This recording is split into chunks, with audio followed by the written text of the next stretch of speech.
نے بہت زیادہ کافی عرصے تک اجارہ داری قائم رکھی، اور پھر پروٹیسٹنٹ نے آ کر اس اجارہ داری کے خلاف پروٹیسٹ شروع کر دیے. مارٹن لوتھر نے اس کی قیادت کی، اور اس نے کہا کہ ریاستی معاملات کے اندر یہ تقریباً 100-125 سال تک جنگ چلتی رہی ہے. پھر 1648 میں ٹریٹی آف ویسٹ فیلیا میں جا کر ان کے درمیان معاہدہ ہوا، اور انہوں نے کہا کہ ہم سارے پرامن طریقے سے رہیں گے. پھر اسی طرح اختصار کے ساتھ یہ کنسیپٹ ڈیولپ ہو گیا کہ ریاست کے اندر مذہبی معاملات کی مداخلت نہیں ہونی چاہیے، لیکن ورڈ سیکولرزم کا استعمال نہیں کیا کرتے تھے. سب سے پہلے ورڈ سیکولرزم کا استعمال کرنا شروع کیا جارج جے ہلیوک نے. اس نے کتاب لکھی the origin and nature of secularism 1850 اور 1851 میں. اس نے یہ ورڈ سیکولرزم استعمال کیا اور اس کو باقاعدہ ڈیفائن کیا کہ اس کا مطلب یہ ہے کہ ریاست کے اندر مذہب کی مداخلت نہیں ہونی چاہیے. ریاستی امور کے اندر مذہب کی مداخلت نہیں ہونی چاہیے.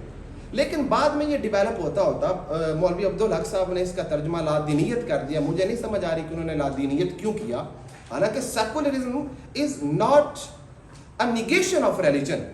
یہ مذہب کی نفی نہیں ہے کہ سیکولرزم کا یہ کبھی بھی مطلب نہیں ہے کہ دین کو نگیٹ کر دینا کہ بھائی مذہب کا وجود ہی نہیں ہے یا میں نے مذہب کو غلط استعمال کرنا ہے. It is not a freedom from religion, بلکہ secularism is actually a freedom of religion.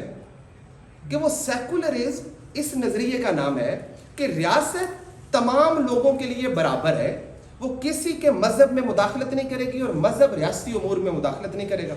اب اس کی ایک بڑی عقلی دلیل ہے، میں بتاتا ہوں وہ کیسے. بھئی ریاست، جیسا کہ میں نے ابتدا میں بتایا کہ ریاست کا مطلب ہے کہ مختلف لوگوں کو ایک پلورسٹک سوسائٹی کے اندر لوگوں کو نظم و ضبط کی لڑی میں پرونا ہے. یہاں پہ بہت سارے لوگ رہتے ہیں، مختلف طبقات ہیں، ان کو ایک وحدت اور نظم و ضبط میں رکھنا ہے.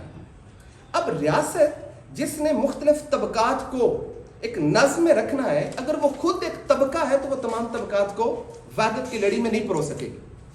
ایک خاص طبقے کی اجارہ داری ہوگی تو باقی طبقات کا استحصال ہوگا. ریاست ماں کی ترقی ہوتی ہے ہم کہتے ہیں. تو ریاست کو نیوٹرل ہونا چاہیے. ریاست کو اس بات سے کوئی غرض نہیں ہونی چاہیے کہ اس کا مذہب کیا ہے، میں اس کو تعلیم اس لیے دوں گی کہ یہ مسلمان ہے، یا اس لیے دوں گا کہ یہ عیسائی ہے، یا یہ بدھ مت پہ یقین رکھتا ہے.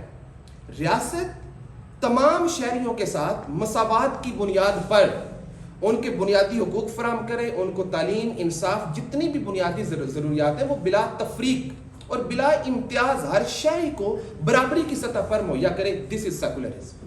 یہ سیکولرزم. اب اس کا مسئلہ یہ بنا کہ مذاہب، چرچ کا تو خاتمہ ہو گیا، یعنی یورپ کے اندر انہوں نے پروٹیسٹنٹ کے بعد، ایون پھر صنعتی انقلاب کے بعد چرچ اور ریاست جدا ہو گئے.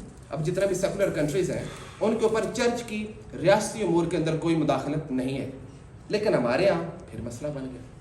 ہمارے ہاں ایک جماعت اٹھی جس نے کہا کہ ہم نے اسلام کا سیاسی غلبہ پوری دنیا میں کرنا ہے. آپ پاکستان دیکھ لیں، پاکستان.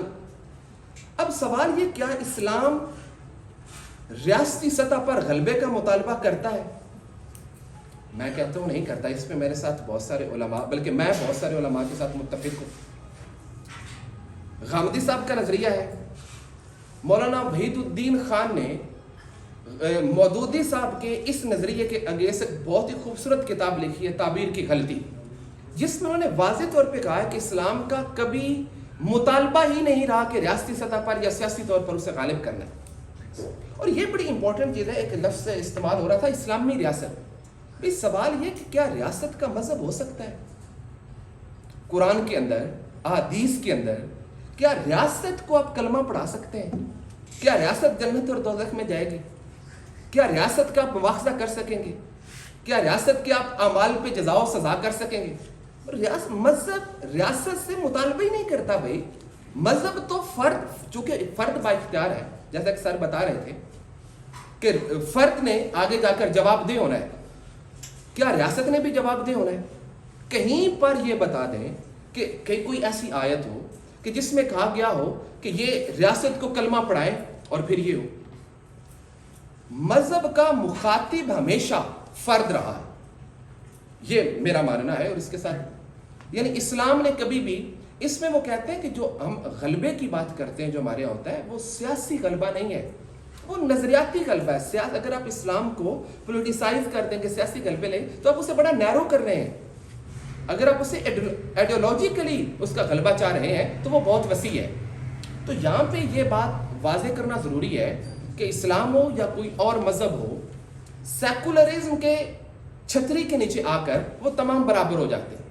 اگر ایک سیکولر ریاست ہے وہ تمام شہریوں کے ساتھ بلا امتیاز بلا تفریق سب کے ساتھ ایک جیسا سلوک کرے گی. لیکن اب جب ریاست کو کلمہ پڑھا دیں گے پھر تفریق شروع ہو جائے گی. آپ اپنی ریاست کی مثال لے لیں. ہم نے ریاست کو کلمہ پڑھا دیا جی اسلامی جمہوریہ پاکستان. اب یہاں پہ کتنا استحصال ہو رہا ہے آپ لوگوں کی آنکھوں کے سامنے. جب آپ ایک ریاست کو کلمہ پڑھا دیتے ہیں پھر مسلمانوں کے علاوہ باقی جتنے بھی مذاہب ہیں وہ یقینی طور پر استحصال کا شکار ہوں گے. آپ کہیں گے کہ اسلام تو ایسا نہیں کہتا. میں کہتا ہوں اسلام ایسا بھی نہیں کہتا کہ آپ ریاست کو کلمہ پڑھیں. پھر کدھر جائیں گے؟ یہ مذہبی ذہنیت ہے کہ وہ اقتدار کے اندر کسی نہ کسی طرح گھستی ہے. اگر وہ اقتدار کو چھوڑ کے کہ ہم اپنا کام کرتے ہیں باقی اپنا کام کریں, دس از سیکولرزم. اس پہ کوئی کسی کو اعتراض نہیں ہونا چاہیے. آپ لوگ ادھر 20 مثالیں ہیں کہ ہم نے مذہب کی بنیاد پر جب ریاست کو کلمہ پڑھایا تو اس کی بنیاد پر کیا کیا استحصال ہوئے. آپ کے آئین کے اندر لکھا ہوا ہے کہ پاکستان کا کوئی صدر یا وزیر اعظم مسلمان کے علاوہ کوئی نہیں ہو سکتا. مجھے بتائیں کیا یہ تمام ریاست کے تمام شہریوں کے ساتھ انصاف ہے؟ کیا یہ بنیادی حقوق پہ ضرب نہیں ہے؟ یعنی جب آپ ریاست کو کلمہ پڑھائیں گے تو اس کا مطلب ہے پھر آپ عقیدے کی بنیاد پر ان کو لے رہے, اہلیت کی بنیاد پہ نہیں رہ رہے. اگر ہمارے ایک شخص ہے وہ بڑے ہی اہل ہو, بہت زیادہ اس کے اندر لیڈرشپ کوالٹیز ہوں, اگر وہ کلمہ نہیں پڑھے گا آپ اس وزیر اعظم نہیں بنا سکیں گے. اب پچھلے دنوں عمران خان کے دور میں ایک بڑا مسئلہ بنا تھا کہ اکانومسٹ تھے عاطف میاں, وہ انہیں لانا چاہتے تھے. ہڑتالیں شروع ہو گئی ہیں کہ ہم نہیں. کیوں؟ ان کا مذہب نہیں ہے. ڈاکٹر عبدالسلام کے ساتھ ہم نے کیا کیا آپ لوگوں کے سامنے مذہب کی بنیاد پر.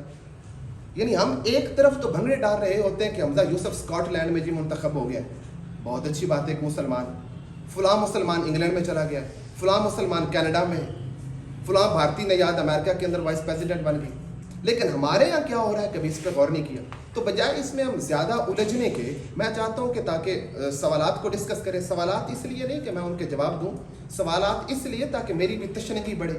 مکالمے سے انسان کے اندر طلب بڑھتی ہے پڑھنے کی, سوچنے کی, بات کرنے کی. تو میں اگین دانش کدہ کے تمام احباب کا شکریہ اور مبارکباد دیتا ہوں کہ انہوں نے اتنے شاندار پلیٹ فارم کا آغاز کیا کہ مجھ جیسا کم علم شخص بھی طارق محی الدین صاحب جیسے عالم اور معتبر شخص سے گفتگو کرنے کے قابل اور شرف حاصل کر رہا ہے. تو میں مکالمے کا آغاز کرتا ہوں تاکہ بات مزید آگے بڑھ سکے. تو اگر میں بہت اچھی